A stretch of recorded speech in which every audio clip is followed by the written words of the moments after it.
Magandang gabi mga kapamilya, episode 171 na tayo na FPJ's Batang Quiapo at dumako na nga tayo dito sa grupo ni na Primo. At tinanong nga ni Yoli kung hanggang kailan sila magtitigil sa apartment na ito. Sabi naman ni Lucio, pambira ka naman Yoli, para naman gusto mo naman kaming ipagtabuyan, kakapunta lang namin dito. O ikaw mauna ka na Lucio, sabi naman ni Primo. Pasensya ka na Yoli at ayoko naman kasing madamay ka. Hayaan mo pag nakabuelo kami, kapag nakachempo na kami kung paano namin ililigtas si Amanda sa kamay ni Augustus, aalis na rin agad kami dito. Sabi naman ni Yoli, di ba pinakulong ka dati ni Amanda, tapos ngayon tinutulungan mo siya? Pambihira din naman tong love story nyo, no? Sabi naman ni Primo. Nung nakakonfront ako si Amanda, sinabi niya sa akin ng katotohanan. Ginawa lang pala ni Amanda para iligtas ako sa kapahamakan dahil gusto talaga akong ipapatay ni Augustus. Samantalang si General Augustus nga pinuntahan na nga si Amanda dahil nga nabalitaan niya na meron na nga itong malay. Yan ginagalang siya kasi general siya. Nung pagpasok niya sa loob, nakita niya na nurse lamang sa doktor yung nandoon at pinapayuan nga si Amanda na sundin yung mga gamot para ito'y tuluyan ng maging malakas. Ngayon sabi naman ni Lucio, ano ba kailangan mo Primo? Sabi naman ni Primo, meron ba tayong pagkukuhanan ng mga gamit dyan, mga baril? Sa mga baril man lang meron naman tayong makukuhanan. Meron naman akong kakilala. Ang tanong, wala naman tayong pera. Narinig nila sa balita. Binabalita nga na pinasukan doon na magnanako yung bahay ni Augustus at meron daw isang babaeng nabaril na kasalukuyan na ginagamot sa ospital. Samantala, nagkaroon ng one-on-one talk itong sina Amanda sa kasi Augustus. Sabi ni Augustus, kamusta ka na? Talagang antibay mo rin, talagang nilabanan mo ang kamatayan, talagang pinilit mo talagang mabuhay. Sabi naman ni Amanda, hindi ko pa talaga oras dahil darating din ang panahon na ako mismo ang babangon dito para patayin ka, para gawan ka ng hukay. Siguraduhin mo lang Amanda na kapag haharapin mo ko, uunahan mong kalabigin ang gatilyo. Sabi, no?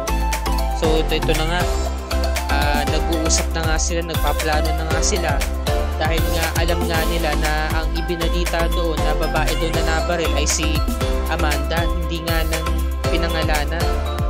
Alam niya, kaya kinakailangan nilang pumunta ng hospital para iligtas na ito. Ngayon, delikado. Kaya nagpresenta si Yoli, sabi niya, maaring pumunta ako doon. Sabi naman ni Lucio, huwag ka nang pumunta doon Yoli, ayaw namin madamay ka. Alam niyo, simula nung tumira kayo dito sa poder ko, kasama na rin ako sa mga plano ninyo, dawit na rin ako dito. Saka tumatanaw ako ng utang na loob kay Primo, kundi dahil sa'yo Primo, nako, wala na sana ako ngayon. Niligtas mo ako noon sa kapahamakan. Kaya sa ngayon, tutulong ako. Sabi naman ni Lucio, tamang-tama. Partners tayong dalawa, di ba? Nagpapanggap kami niyan. Marami kami mga nalulukong tao, nagpapanggap kami ng itsura. Kaya mabuti pa, ipaubaya mo na sa amin to, Primo. Ni Yoli, papasok kami sa ospital. Magpapanggap kami ng ibang tao. Para naman makakuha kami ng ibang impormasyon. Nang sa ganun, mapadali yung pagpasok natin sa ospital. Diba? Magiging lookout sila. Samantala sabi ni Yoli, meron naman akong konting ipon dyan na pera, papayaramin ko kayo. Para nga naman makabili nga sila ng armas. No? Samantala, itong si Ramon, kumuha ng pera sa drawer para iabot kay Monique yung pera. Sabi naman ni Monique, para saan to? Han, yung pera na yan para sa mga magulang mo. Magsisimula na sila magnegosyo, sabi mo, di ba? Han, sobra-sobra na to.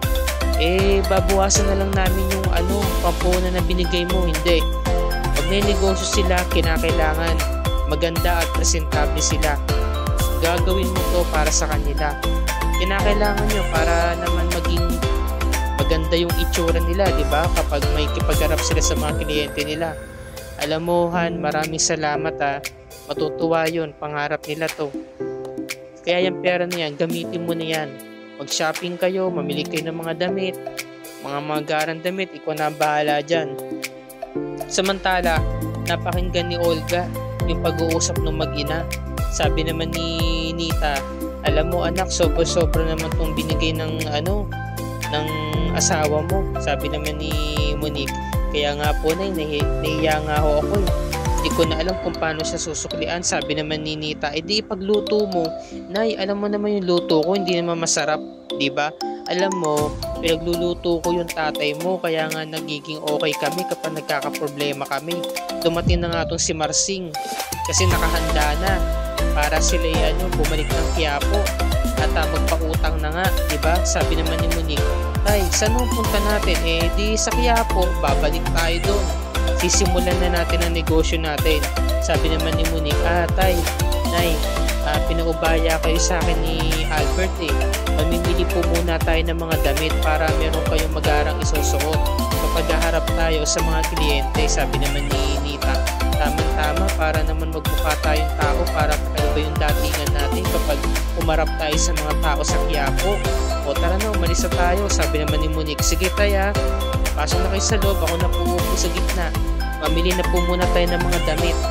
Yan na, simula na ng panibagong buhay nila. Sabi nga ni Nita, diba? Para nga naman silang binigyan ng pangalawang buhay, bagong pag-asa. Kaya ito, napapaisip itong si Olga at pinuntahan nga siya ng 2 niyang tauhan. Sabi, Madam, nabalitaan ko na pupunta ng Quiapo yung mga magulang ni Ma'am Monique. Kaya nga kaya kinakailangan ko munang dumistansya sa ngayon. Pero ang iniisip ko ngayon, kinakailangan kong gumawa ng paraan para bumalik kina Marites at sabihin na hindi ako yung Beng o yung babae na nakita nito ni Noy. Kaya siguro nga sinumbong na ako nung Noy yung lolo ni Tanggol. Kaya nga nung araw nun, di ba, tumawag agad sa akin si Tess. Dahil alam ko, pakiwari ko talaga, nagdududa na sila sa akin sa pagkatao ko. Kinakailangan hindi nila ako makilala na ako si Beng dahil lumiliit na ang mundo ko. Samantala, nakita na nga ng nurse na gising na nga itong mga kaibigan ni Tanggol, di ba? Ito si Thanos. Yan. Ngayon, sabi niya, Dok, kamusta po yung mga kasama ko? Okay na sila. Na na kayo, nakakapagpahinga na kayo, kaya huwag ka nang mag-alala pa. Nurse, pakikuha nga yung BP, please. Yan, kinuha na. So, bakas talaga sa mukha nila yung labis na pagkagulat at pag-aalala. No? Dahil sila parang isa na ang bitukan nila Talagang nagmamalasakit sila, talagang kapatid ng turingan nila Sabi nila, kamusta ka? Ito masakit. Teka, nasa si Tanggol. Sana maayos lang siya. Yan, nag-aalala sila. Ngayon, nakita nila sa hanay nila, sa bilang nila, wala nga tong si Owen, di ba? Sabi nung doktora, sa ngayon kasi nasa operating room pa siya. 50-50 ang lagay niya. Sana naman makaligtas siya. Kasi maliit lang siya, di ba? Sabi naman ng doktora, sa ngayon kailangan niyo muna magpahinga, no? Para naman makarecover kayo ng gusto. Iiwan ko na muna kayo, babalikan ko na lang kayo mamaya. No, talagang sila sinisisi nila ang sarili nila dahil nangako talaga sila na ipagtatanggol at poproteksyonan nila itong si Baby Giant kahit anong mangyari. Diba? Sinisisi nila ang sarili nila dahil sila kumbaga wala silang nagawa diba? Siya yung napuruhan, kakaawa naman.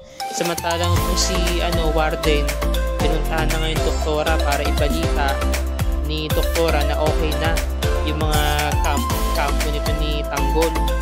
Sabi naman ni Makasantos, talaga naman Warden ang tibay talaga niya mga kaibigan ni Tanggol kanina po ba magmamana? Siyempre sa leader nila.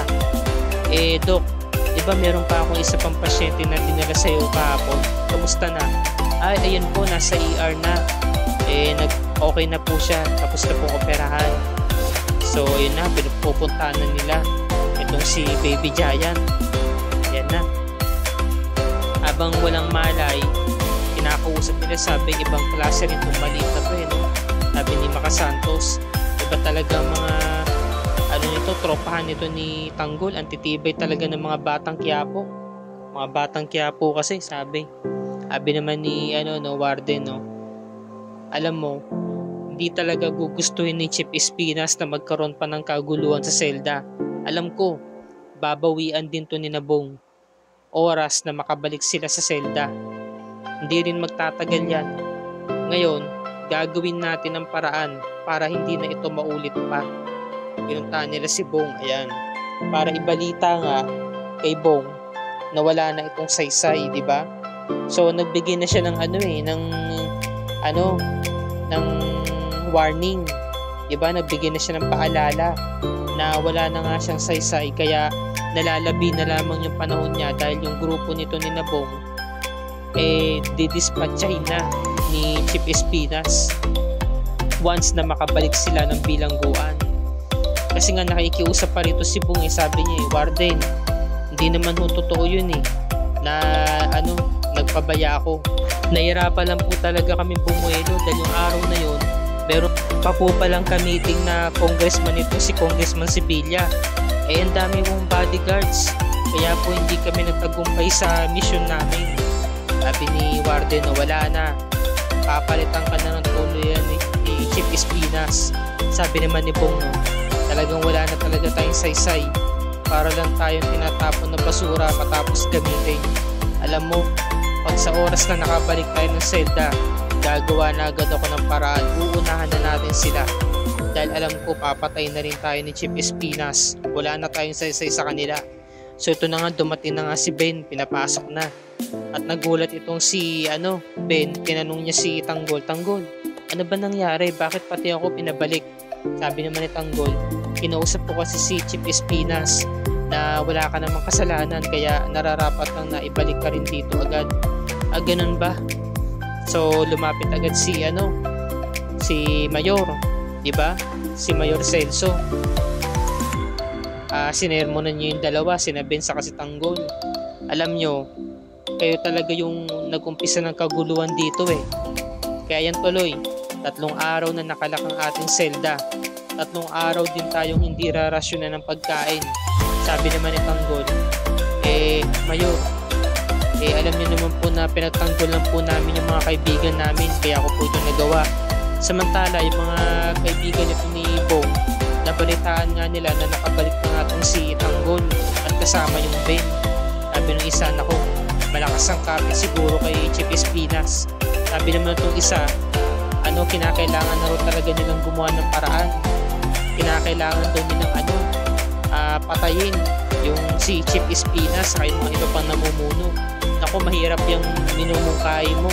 Kontrolado ni Chief Espinas tong buong correctional. Nako, mas maigi pang lumaban kesa naman yung wala tayong ginagawa, pamamatay na lang tayo. Papatayin din tayo dito dahil papalitan na tayo ng mga grupo ni Tanggol. Samantala, meron pakiusap itong si Tanggol kay Mayor. Sabi niya, kayo na ho kasing tumato yung pangalawang ama namin dito. May pakiusap lang ho sana ako. Sana po, bantayan nyo po yung mga pinaplano at ang grupo nito ni Bong, dahil hindi ho talaga matatapos ang linggong to, babalikan ho nila kami agad. Sana ho, timbrehan nyo kami para naman po kahit paano makapaghanda kami. Dahil yun po kasi ang ikinababahala ko. So dito na po natatapos ang review and recap para sa gabing ito mga kapamilya. Ito yung mga magaganap, ang daming magaganap sa mga susunod na episodes ng FPJ's Batang Quiapo. Pupunta nga ng ng Quiapo itong sina Monique sa si Ramon, at magkikita nga itong sina Tanggol, di ba? Tapos noon ipapakilala na nga itong si David bilang si Tanggol tungkol sa mga kasosyo nila sa negosyo, diba? At samantala, abangan natin yung unang mission ni Tanggol kasama si Bubbles, no? Malaman natin kung kailan niya mapapatay itong si Congressman Sibilia. At dito na po nagtatapos ang review and recap para sa gabing ito mga kapamilya. Kung bago ka pa lamang sa akin channel, please like and share this video on your social media platforms. I-hit mo na rin ang subscribe button with notification bell icon para lagi ka updated sa mga episodes ng FPJ's Batang Quiapo and other kapamilya shows tulad nito.